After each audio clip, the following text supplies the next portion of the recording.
Well, hello. We are excited to be in the book of James as we're talking about Christianity that walks. And today we're going to be talking about persevering under trials. Many times we want God to take the trials from us, but I believe that God actually wants to take us through them. And if anyone is kind of familiar with surfing competitions, has anyone surfed here before? Has anybody watched surfing before? Perfect. I have the perfect audience to describe this. My roommate is, he's just hardcore in skating and surfing, and sometimes I come home into his surfing competitions that he watches on TV. And he tells me that there is a criteria on how they judge these surfers. And they have 5 categories, if you will, on how they judge these surfers. And 3 of them, they judge on how big the wave is that they rode, how long maybe the barrel of the wave that they rode, and the style. And I think in the same that we will get scored on how we can maybe persevere under a trial, and the measure will be our faith and our character. Because as it's so, if you call yourself maybe an experienced Christian, or maybe you're new to this whole Christianity life, we all go through trials. And it's important not just to know how to get through them, but how to be free under them. The Dutch priest Henry Nouwen said this concerning trials: to refuse trials and suffering is to refuse personal growth. And as we know, James is writing to the 12 tribes of the dispersion. These were Jewish converts who had been scattered outside of Jerusalem because of their persecution. So the thought here is that they were discovering the Christian life wasn't as easy as they thought it was going to be. That following Jesus was costing them more than they probably originally had intended. Has anybody ever felt this before? Has anybody ever felt that when you come into faith in Christ, life should be blissful and life should be full of happiness and joy, only to find out that maybe sometimes it's the complete opposite? That many of you who have put your faith in Jesus maybe soon find out after following Jesus that things maybe seem more difficult. In the midst of trial, you and I begin to suffer maybe the same temptations where we go. Man, the thing is so difficult. Maybe God has forgotten about me. Maybe God doesn't really love me as much as He said He does in His Scripture. And maybe I've done something wrong, and so God is maybe judging me and putting affliction on me. And maybe here I am following Jesus, and the wheels of life are falling off right now. Has anybody ever felt that way in the midst of a trial? I know I have felt that way many times. And it's exactly what the audience of James' letter is going through. And James is going to provide for some of these struggling and persecuted Christians a biblical perspective concerning why trials not only exist, but what a healthy Christian response is when we go through them. So if you have your Bibles, I want you to turn to 1 James, and we're going to go through verse 9 all the way through 18. And in James 9, he's going to give 2 specific examples that this struggle with trials. And one was the poor people of the day, and the other the wealthy. And he speaks to both of them about what it means to rejoice in the midst of trials. And he says in verse 9 and following, he says, "Let the lowly brother boast in his exaltation, and the rich in his humiliation." And I love the way how the NAS translates this. It says, "But the brother of the humble circumstances is to glory in his high position." In other words, the first guy he's speaking to is the lonely and the broken, who has never have really anything. And he's going to equate the rich and the poor with trials and with hardships.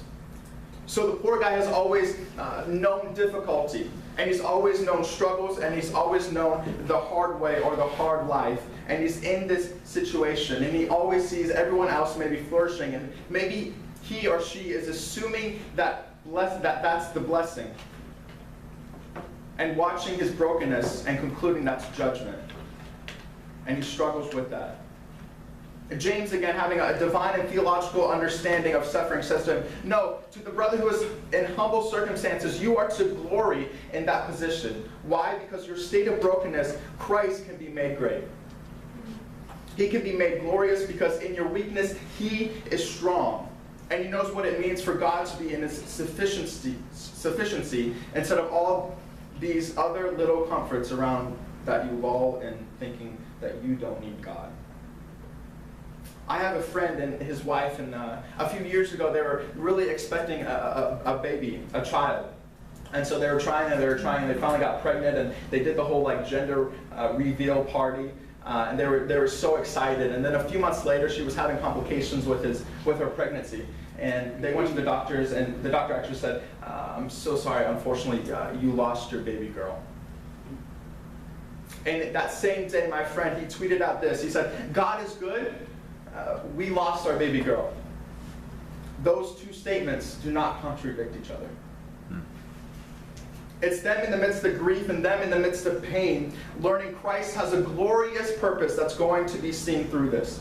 They, therefore, can perceive this with a sense of joy and not afraid being under trial. James also says to the rich as well, he says, you need to rejoice in your humiliation. What does this mean? One of the thoughts here in this passage is James is speaking to the wealthy, but in particular, a group of wealthy folks who have recently lost their wealth.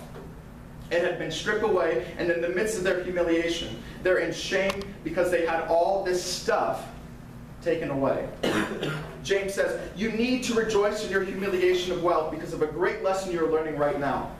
That lesson is in the second part of verse 10 and the following. It says, because like a flower of the grass he will pass away, and for the sun rises with the scorching heat and withers in the grass, its flower falls and its beauty perishes. So also with the rich man fade away in the midst of his pursuits. Meaning you just learned a priceless lesson that riches and that wealth are temporary. If God takes everything away, then will you rejoice in the trial? And I believe that we can. Because you just found out what it means to cling to Christ for your sufficiency and not your wealth. And I think it's interesting, of all the godly people that I've met in life, and I mean the really godly people, they say that the blessings and the prosperity in life did not shape me, did not form me in the image of God, but actually the trials is where God shaped me the most. And verse 12, he gives us the ensuing result of all these when he says, blessed is the man who remains steadfast under trial. For when he has stood the test, he will receive the crown of life, which God has promised to those who love him. Jesus puts it this way in Matthew 5, blessed are those who are persecuted for righteousness' sake, for theirs is the kingdom of heaven. There is a day where there will be no more suffering, no more pain, no more sorrow. But in this life, there is no crown if there is no cross. What James is doing is he's establishing for the Christian God's greater purposes and trials and how to perceive those trials not as a cosmic accident by God who's puppeteering evil in their life, but rather a nourishing season of growth in character and in faith and in wisdom. Then it seems that James shifts thoughts and begins verse 13. He says, let no one say when he is tempted, I am being tempted by God, for God cannot be tempted with evil. And he himself tempts no one. But each person is tempted when he is lured and enticed by his own desire. Then desire, when it is conceived, gives birth to sin. And sin, when it is fully grown, brings forth death. See, I think these verses are still in context of trial. Because although that we are tempted in every season and every side, it seems we are especially a target to ourselves in the midst under trial. And again, I bring up the language of enticed and lured. And has anybody gone fishing before? Does anyone enjoy fishing? Nowadays, I don't really enjoy fishing. I used to have the patience for it, and it used to be kind of a pastime, kind of a hobby of my dad and I's. And we would often go deep sea fishing. Has anyone actually gone deep sea fishing? We go up to the coast, and we go about 9-10 miles off the coast. Again, perfect audience, right? Like, no one. It's perfect. I love it. My illustrations are on point. So we would go deep sea fishing, and this particular day, it was a little stormy. And so my dad and I were out, and we were on a charter boat with about 20 or 25 other people, and we would go about 10 miles off the coast, so we don't see the coast anymore. It's just water. Okay? A different experience. It's a little weird, okay? I want to be back on shore. I want to be back where it's comfortable, right? But this particular day, it got really stormy. And so the captain of the crew came on the intercom and he said, hey, listen, there's going to be choppy waters. For everyone that's, easily seasick, go into the cabin. Now, my dad and I looked at each other, and if you know anything about fishing, catching fish becomes easier right before a storm. And I don't know why, but it just does, okay? I can't give you like the scientific or biological evidence for that. It just does.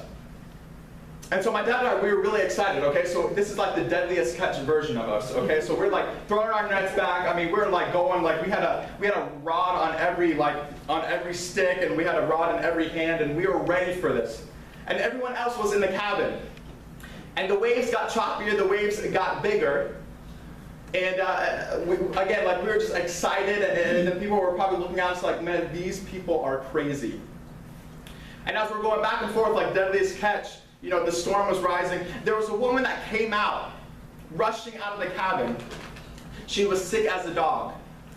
She bent over the railing, and she started vomiting everywhere. Now, normally this would go into the sea, but because of the storm, and I'm wrestling with these fish, okay? This is a wrestle, so I'm into it, right? So I got my mad face on, okay? So I look over to see what's happening, and as I'm doing that, she pukes. The wind carries it, not just all over me, but in my mouth. And then I start vomiting, and then it just goes all the way down. Now, I decided to share that story not because of the vomit, but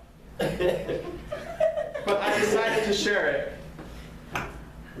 because right before a storm, fish are easily accessible. And when we foresee, and even when we are in the midst of storms of life, we become easily tempted. And maybe in the storms of a rocky marriage, some people decide to leave their spouse or emotionally or physically have an affair. And maybe in tough financial crisis, people like to make unethical business decisions. And we can go on and on and on. But for every trial, there can be a lot of temptations. Don't give up in the midst of your storm.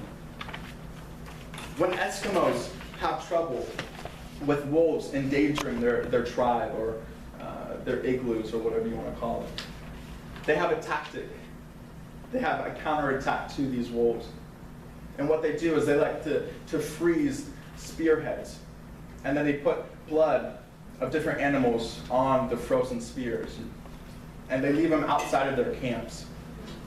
And so when wolves come in, they start licking the spear and they taste the blood.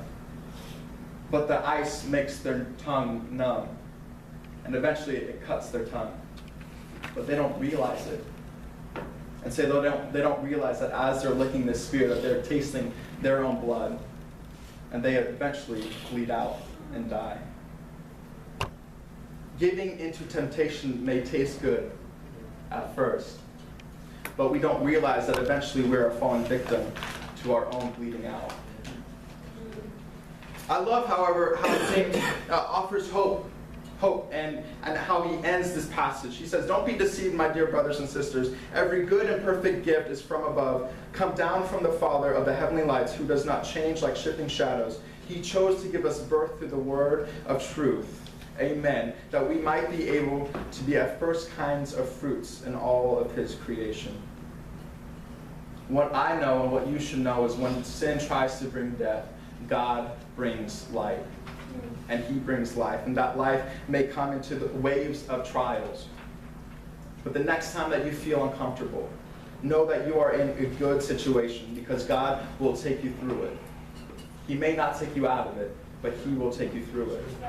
And be free while under trials, not removed from trials. You cannot have blessings without burden. You cannot have the crown without your cross. So bear your cross that you may show the glory of God and that you may be proven righteous and glorified. Let's pray. Dear Heavenly Father, we thank you for your word. And we thank you for, God, that you are consistent in your character, that you are a good Father. And as we may go through trials, and I'm sure everyone has their own, Father, that you are walking through us, or walking through each trial with us. So, Father, I pray that your word brings hope to our spirits, and I pray that we are consistent, Father. So as the time comes, Father, we can trade our cross in for a crown. I thank you for everyone here. In the name of Jesus, amen. Amen. Thank you.